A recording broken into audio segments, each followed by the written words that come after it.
I'm often asked how we find and hire talent for MediQore. We do it the same as anybody else does it, to be perfectly honest. And that's important because I think a lot of, especially consulting firms, will use terms like we have the most experienced people or et cetera. Well, they really don't. The idea of a bench in consulting is a term from the 90s that's long over. No one's paying people to sit at home and do nothing. They're going to go out to the same pool of individuals, the same resources that we're going to use to find the right people for our particular engagement.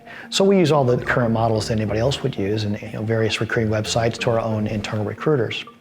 Often when I work with one of my consulting partners, one of the jobs of them as the partner is to handle the recruiting, or I guess I should say, the identification of particular individuals. We'll use their existing recruiting staff to help locate the right people.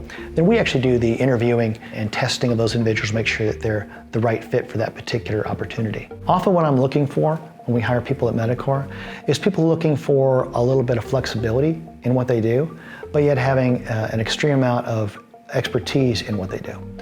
We hire a lot of, I won't say ex-consultants, but we don't use the term consultant at MediQore. We're not there necessarily to consult or make things better. We're there to keep the thing running. I say sometimes that we at MediQore, different than consultants, we actually work for a living. These folks roll up their sleeves and get dirty.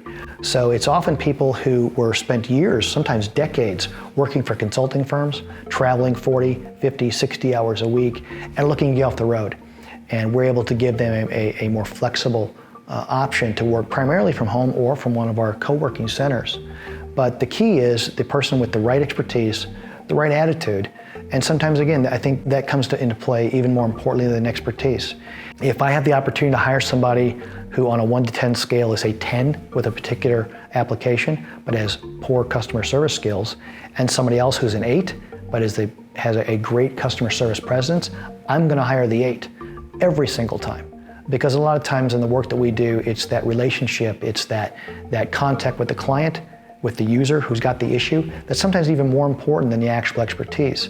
The expertise is always there in the individual, in their coworkers, in the vendor. We'll get the problem figured out, but sometimes it's more important to have someone with the right approach and the right personality to deal with that. And sometimes the person with the greatest amount of experience isn't necessarily that person.